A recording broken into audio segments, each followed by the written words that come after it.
بسم اللہ الرحمن الرحیم۔ اب انسان جو ہے جمع کیسے کرے، یہ تو پہلے کا ہوا اور کچھ باتیں نکاح کے لیے خاص اور کچھ عام تھی۔ اب نکاح کی رات بھی ہو سکتی ہے اس میں انوالو، اور ادر زندگی کا اور حصہ جہاں میاں بیوی ہم بستری کرنا چاہتے ہیں۔ اب جمع کیسے کرے؟ جمع سے مراد، جب میں الفاظ کہہ رہا ہوں تو شرمگاہ کا جمع ہونا اور ملنا اس سے مراد ہے، میرا یاد رکھیں، ٹھیک ہے، کہ انسان اسے اب جمع کیسے کرے۔ اس کے تعلق سے بہت ساری غلط فہمی ہوتی ہے، انشاءاللہ آج اس کے ازالے کرنے کی کوشش کروں گا۔ اب انسان اپنی بیوی سے کیسے جمع کر سکتا ہے؟ آئیے اللہ رب العزت کا جواب اپنی کتاب، اس کی کتاب میں جو اس نے دیا اس سے ہم شروع کرتے ہیں۔ اللہ رب العزت فرماتا اور کہتا ہے سورہ بقرہ سورہ نمبر 2 آیت نمبر 223، اور فرماتا ہے نساء حرث لکم فأتوا حرثکم ان شئتم، کہ اللہ فرماتا اور کہتا ہے تمہاری عورتیں تمہارے لیے کھیتیاں ہیں اور تم جس طرح سے چاہو اپنی کھیتیوں میں آؤ۔ تمہاری عورتیں تمہارے لیے کھیتیاں ہیں، جیسا ایک کسان اپنے کھیت میں بیج ڈالتا ہے تاکہ اس سے فصلیں نکلے، تو تمہاری بیویاں تمہاری اولادوں کی پیدا ہونے کی وجہ ہے نا، اس کے بغیر کیسا ہوں گا؟ تو تم جو ہے اللہ رب العزت فرما رہا ہے کہ تم جو ہے پھر جہاں سے چاہو وہاں سے اپنے بیویوں میں داخل ہو، ٹھیک۔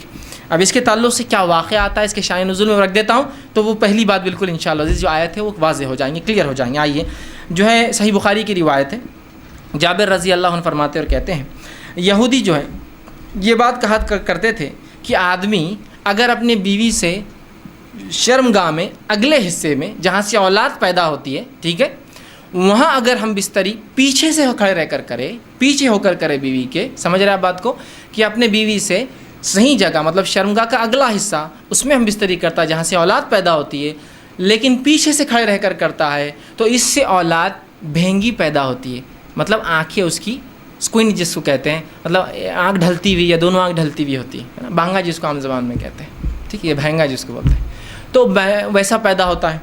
جب یہ بات صحابہ تک پہنچی تو صحابہ نے رسول اللہ سوال کیا، اللہ کے رسول، یہودی کہتے ہیں کہ ایسا اگر کرنے سے بچہ بھینگا پیدا ہوتا ہے، سکوئنٹ ہوتی ہے اس کی آنکھیں، ڈھلتی ہوئی ہوتی ہے، خراب ہوتی ہے، دونوں بیچ میں آ جاتی ہے۔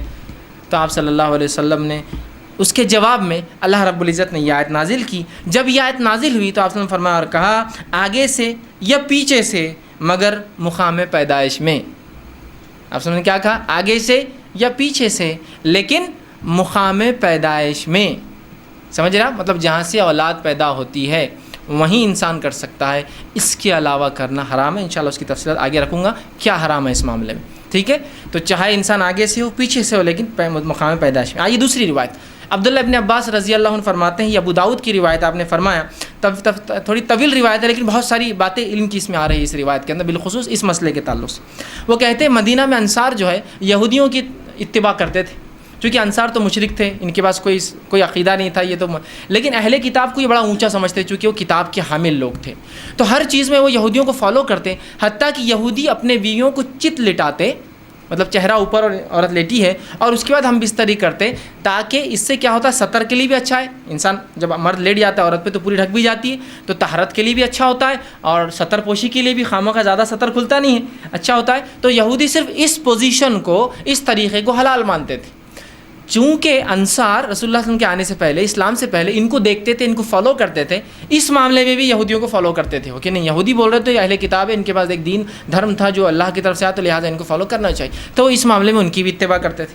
عبداللہ ابن عباس رضی اللہ عنہ فرماتے لیکن ہم جو مہاجر تھے، ہم مکے والے لوگ، مکے کے جو لوگ تھے وہ مختلف قسم سے اپنے بیویوں سے تعلقات قائم کرتے، آگے سے پیچھے سے لٹا کر، ہاتھوں پہ ان کو کھڑے کر کے، مختلف چیزوں سے، اور جنس کی جو ہے ہم بستری کی لذتیں اٹھایا کرتے تھے۔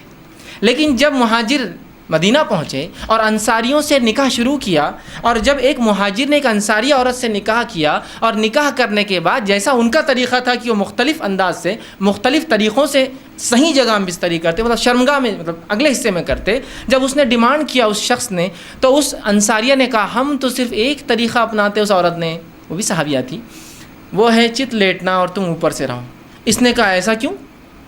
ہم تو مختلف چیزیں کرتے ہیں اس میں، جس کو عام زبان میں بہرحال آسن کہتے ہیں، لوگ بہرحال سمجھتے ہیں آسن کہتے ہیں اس کو، شاید سنسکرت کا لفظ ہے یہ ہندی کا لفظ ہے، بہرحال تو ہم تو مختلف کرتے ہیں۔ تو انہوں نے کہا نہیں میں تو یہ کرنے نہیں دوں گی، جھگڑا بڑھ گیا، اس نے کہا میں تو ایسے ہی کروں گا، اس نے کہا ہمارے پاس یہ طریقہ نہیں، اور بات رسول اکرم صلی اللہ علیہ وسلم پہنچ گئی، اور پھر یہ آیت نازل ہو گئی تمہاری بیویاں تمہاری کھیتی ہے، تم جہاں سے چاہو، مطلب جو مہاجر کر رہے تھے صحیح کر رہے تھے، مختلف پوزیشنز ہو سکتے ہیں لیکن اگلے حصے میں صرف پیدائش کے حصے میں انسان کر سکتا ہے. تو یہ روایت میں بہرحال بہت ساری باتیں آ گئی اور بہت ساری باتوں کا جواز ہمیں مل گیا ہے. آگے آئیے.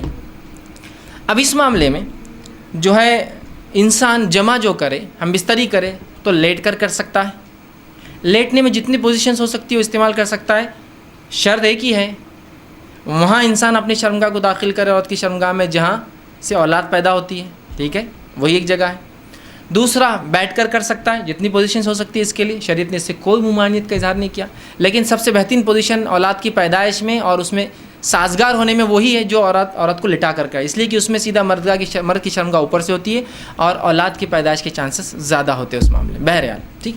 اس کے بعد بیٹھ کر جتنے طریقے ہو سکتے ہیں, جتنی پوزیشنز ہو سکتی ہے, جس میں میں جو بتا رہا ہوں بات آپ سمجھ رہے ہیں کہ شرمگاہ مرد کی عورت سے ملے اور سامنے کے حصے میں آپ کے لیے جائز ہے. اسی طرح کھڑے رہ کر جو کچھ ہو سکتا ہے, اس میں کوئی ممانعت نہیں ہے. کراہت ہو سکتی ہے, ناپسندیدگی ہو سکتی ہے, لیکن ممانعت کسی میں بھی نہیں, حرمت کسی میں بھی نہیں. بیٹھ کر, لیٹ کر, کھڑے رہ کر کچھ بھی ہو سکتا ہے. ابھی بات کا ازالہ میں کر دوں, بہت سے لوگوں نے عجیب باتیں لکھ دی, اللہ ان پر رحم کرے, جس کی وجہ سے امت کو خامخواہ ایسی مشکلات اور تکلیفوں میں ڈالا جو شریعت نے نہیں دی. کہ کھڑے رہ کر کرے تو اولاد لنگڑی پیدا ہوتی ہے, بیٹھ کر کرے تو اولاد فلاں پیدا ہوتی ہے, پیچھے سے کرے. آج بھی میں کہہ رہا ہوں کہ اگر کوئی لڑکا بہنگا آ جاتا ہے جس کی آنکھیں اسکوئنٹ ہو, اس کی آنکھیں برابر نہ ہو, تو عورتیں ایک دوسرے کو دھکا دے کے ہنستی مجلس. ان کے ماں باپ نے کیا کرے تھے, دیکھو بچہ.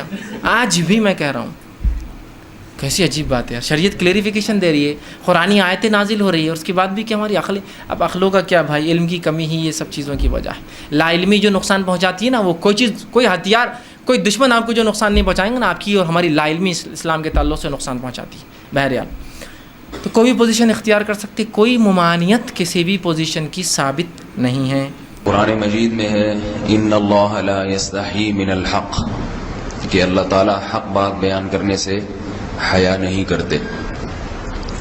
حدیث میں بھی بعض ایسے مسائل کو اللہ کے رسول نے بیان کیا ہے صلی اللہ علیہ وسلم نے, جو بظاہر حیا کے خلاف ہیں, مگر اس لیے بیان کیا کہ اگر آپ صلی اللہ علیہ وسلم بیان نہ کرتے تو لوگ ان بے شرمی کے کاموں میں مبتلا ہو جاتے. اسی وجہ سے میں بھی یہ ہمت کر رہا ہوں کہ ایک اور ایسا گناہ جس میں لوگ مبتلا ہیں, اور وہ ہے حیا کے خلاف, مگر ہے بہرحال شریعت کا مسئلہ اور لوگ اس میں گناہ میں مبتلا بھی ہیں, اس لیے بتانا ضروری ہے. وہ یہ ہے کہ لوگ شادی کے بعد بھی, آج کی نوجوان نسل زوجہ سے, بیوی سے غیر فطری طریقے سے ہم بستری کرتے ہیں. انٹرنیٹ پہ بےہودہ فلمیں دیکھتے ہیں, تو جو چیز انگریزوں کی دیکھ رہے ہیں کہ ان کے کلچر آہستہ آہستہ میڈیا کے ذریعے ہمارے معاشرے میں بھی آ رہا ہے. اللہ کے رسول صلی اللہ علیہ وسلم نے لعنت فرمائی ہے, ایک روایت میں ہے کہ اللہ اس کی طرف دیکھے گا نہیں کہ جو اپنی زوجہ سے پچھلے راستے سے ہم بستری کرے گا. یہ بیماری بھی, یہ گندگی بھی لوگوں میں پھیلتی جا رہی ہے, خاص طور پہ جن کو لڑکوں سے بدفعلی کی عادت پڑ جائے تو وہ زوجہ سے فطری راستے سے ہم بستری نہیں کرتے. اللہ نے فرمایا کہ نساؤکم حرث لکم, یہ تمہاری زوجات ہیں, بیویاں ہیں, یہ نسل بڑھانے کے لیے ہیں. تو اسی راستے میں انسان اپنی خواہش کو پوری کر سکتا ہے جس راستے سے نسل بڑھتی ہے. اس کے علاوہ کسی اور راستے سے اپنی خواہش کو پورا کرنا یہ حرام ہے, گناہ کبیرہ ہے, گندگی ہے. ہمارے پاس کیسز آتے ہیں, ایک پاک دامن لڑکی کی شادی ہوتی ہے, لڑکا بھی بظاہر بڑا نیک, لیکن کیا ہے, لڑکا چونکہ ٹھرکی ہوتا ہے, شہوت کا درندہ ہوتا ہے, تو وہ یہ نہیں دیکھتا کہ میں اپنی بری خواہش مٹانے کے لیے میں اپنی زوجہ کو غیر فطری طریقے پر مجبور کیسے کر سکتا ہوں, تو مجبور کرتا ہے پھر اپنی بیوی کو. اس میں جو عورتیں زیادہ پاک دامن نہیں ہو, نیک نہ ہو, یا ان کو یہ ڈر ہو کہ طلاق ہو گئی تو ہم کہاں جائیں گے, وہ پھر اپنے شوہر کے ساتھ اسی غیر فطری طریقے پر آمادہ ہو جاتی ہیں. اور اس کا عذاب اور اس کا وبال یہ ہوتا ہے کہ کچھ دنوں میں ان کو بھی اسی کی لت پڑ جاتی ہے. انسان جب بھی کوئی غیر فطری راستہ اختیار کرتا ہے, آخرت کا عذاب تو بعد میں, دنیا کا عذاب یہ آتا ہے کہ پھر اس کو لذت فطرت میں آتی نہیں ہے. پھر جو راستہ اللہ نے رکھا اس میں اس کو لذت نہیں آئے گی, پھر وہ گندگی میں ہی گھسنے کی کوشش کرے گا, اس کی بھی فطرت خراب ہو جاتی ہے, اور جس کے ساتھ یہ بدفعلی کی جائے اس کی بھی فطرت خراب ہو جاتی ہے, وہ بھی پھر کسی کے قابل نہیں رہتے. تو اپنے جان پر رحم کرنا چاہیے. ہم انسان ہیں, ہم درندے نہیں ہیں, ہم گھوڑے نہیں ہیں, ہم گدھے نہیں ہیں, ہم جانور نہیں ہیں, ہم انگریز نہیں ہیں. انگریز نے تو حیا اور شرم کی تمام حدود کو توڑ دیا ہے, وہ تو درندے بن چکے ہیں. ہم تو درندے نہیں ہیں, ہم تو حلال کھاتے ہیں, پاک صاف رہنے کی کوشش کرتے ہیں. تو ہم ان کی جو کلچر دیکھ کے ہم ویسے درندے بننے کی کوشش کیوں کریں؟ تو یہ بہت بڑا وبال ہے, بہت بڑی برائی ہے جو ہمارے معاشرے میں آہستہ آہستہ جڑ پکڑتی جا رہی ہے, اور اس سے بیماریاں بھی پھیلتی ہیں. غیر فطری طریقہ ہے, بیماریاں بھی پھیلتی ہیں. ایسے کیسز آتے ہیں کہ جناب مرد مجبور کر رہا ہے بیوی کو, اور وہ بیوی جو ہے ساتھ نہیں دیتی, تو پھر اس کو طلاق کی دھمکیاں دیتے ہیں. ایسے کیسز بھی آتے ہیں. اور یہ بھی آتا ہے کہ مرد جب اپنی بیوی کو غیر فطری طریقے پر مجبور کرتا ہے, بیوی آمادہ نہیں ہوتی, تو مرد پھر یہ دھمکی دیتا ہے کہ بھائی میری خواہش تو تم سے پوری ہوتی نہیں ہے, پھر میں دوسروں کے پاس جاؤں گا. تو یاد رکھیں, جس عورت کا شوہر یہ دھمکی دے اس کو کہ میں زنا کروں گا اگر تم نے میری خواہش پوری نہیں کی غیر فطری طریقے سے, تو عورت اپنے شوہر سے کہہ دے کہ جاؤ تم کہیں اور جا کے منہ کالا کرو, تمہاری فطرت میں گندگی ہے, تو یہ مجھے گندا بنانے کی کوشش نہ کرو. اس کو زنا کرنے دیں, وہ اللہ آخرت میں اس سے بھگتے گا. ہر بیماری کا اللہ نے علاج رکھا ہے. اللہ کے رسول صلی اللہ علیہ وسلم نے فرمایا, صحیح بخاری کی حدیث, ما انزل اللہ من داء الا انزل له دواء. کوئی بیماری ایسی نہیں ہے جو اللہ نے نازل کی ہو اور اس کے لیے دوا نہ رکھی ہو دنیا میں. تو اگر کسی کو ایسی لت پڑ گئی ہے غیر فطری کام کی, تو اس کو چاہیے کہ وہ اپنا علاج کرائے, ڈاکٹر سے بھی رابطہ کرے. اور سب سے بڑا علاج یہ ہے کہ کچھ وقت صبر کرے گا, چھوڑ دے گا کچھ عرصے کے لیے, تو خود بخود آہستہ آہستہ صحیح ہو جائے گا. ایک آدمی شراب کا عادی ہے, ایک علاج نہیں ہے کہ ڈاکٹروں سے رابطہ کرے, بہتر علاج کیا, چھوڑ دے. کتنے دن تڑپے گا؟ 1 دن 2 دن 3 دن 4 دن, 1 ہفتہ 2 ہفتہ, بہت زیادہ سال ہو جائے گا نا, اس کے بعد خود بخود ٹھیک ہو جائے گا. سگریٹ کا عادی ہے, چھوڑ دے گا. تو کتنے لوگ ہم نے دیکھے ہیں دن میں 20 سگریٹ پیتے تھے, چھوڑنے پر آئے تو بالکل ایک دم چھوڑ دی انہوں نے, آہستہ آہستہ کر کے چھوڑ دی, لیکن تکلیف ہوئی مگر عادی ہو گئے. تو اب کسی کو یہ لت پڑ گئی ہے غلط کام کی, برائی کی, تو اس کا بہترین علاج یہ ہے کہ وہ اپنے آپ کو بدلنے کی کوشش کرے, ماحول بدلے, اور کچھ وقت صبر کرے گا تو اللہ اس سے یہ عادت چھڑا دے گا. نہیں کی, صبر نہیں کیا اس نے, پھر اسی گندگی میں موت واقع ہوگی, پھر آخرت کا عذاب بہت سخت ہے.